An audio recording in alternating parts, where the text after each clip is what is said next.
भाई यूएस और ईरान अब दोनों के दोनों वॉर खत्म करना चाहते हैं, लेकिन एक प्रॉब्लम है। ट्रम्प कह रहा है हम वॉर जीते और ईरान कह रहा है हम वॉर जीते, तो दोनों के दोनों कोई भी हार मानने को तैयार तो है नहीं। ईरान के प्रेसिडेंट कह रहे हैं कि it's time to end war with US, बट अगर ईरान वॉर खत्म करेगा तो पोजीशन ऑफ स्ट्रेंथ में, और दुनिया को ये मानना होगा कि ईरान हारा नहीं है, जीता है इस वॉर में। मतलब दोनों को पीस तो चाहिए, लेकिन विक्ट्री के सर्टिफिकेट के साथ। एक तरफ तो ट्रम्प कह रहे हैं हम वॉर जीत गए, और दूसरी तरफ ऐसा काम कर दे रहे हैं ना कि दुनिया को लग जाए भाई ये वॉर वॉर खेल रहे हैं कि गेम खेल रहे हैं कोई। ट्रम्प ने सोशल मीडिया पे स्टेट ऑफ हॉर्मूज का मैप शेयर करके लिखा न्यू यूएस टेरिटरी।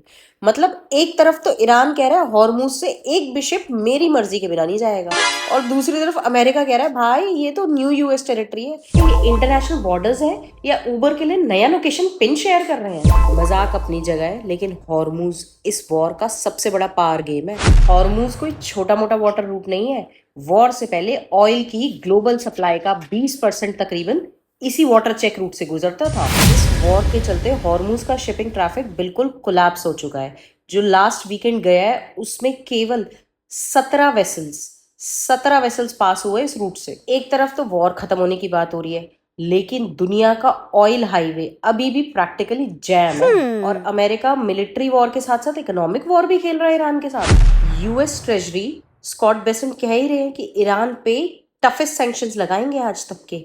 उसको कहा जा रहा है इकोनॉमिक डी डे जैसी लैंग्वेज यूज की जा रही है। वहीं यूएस चाइना को प्रेशराइज कर रहा है कि ईरान से ऑयल मत लो। तो यूएस चाह रहा है कि ईरान की सारी इकोनॉमिक लाइफलाइंस काट दो। ईरान भी पीछे हटने के मूड में नहीं है।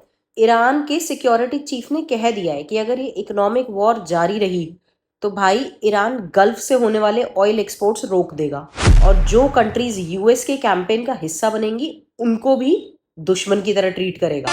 तो अब पिक्चर देखो, ईरान कह रहा है हम जीते, अमेरिका कह रहा है हम जीते, अमेरिका कह रहा है हम इकोनॉमिक प्रेशर बनाएंगे, ईरान कह रहा है हम ऑयल रोक देंगे। इस पूरे के पूरे झमेले में बीच में हॉर्मूज, और उस हॉर्मूज के बीच में पूरा ग्लोबल ऑयल मार्केट।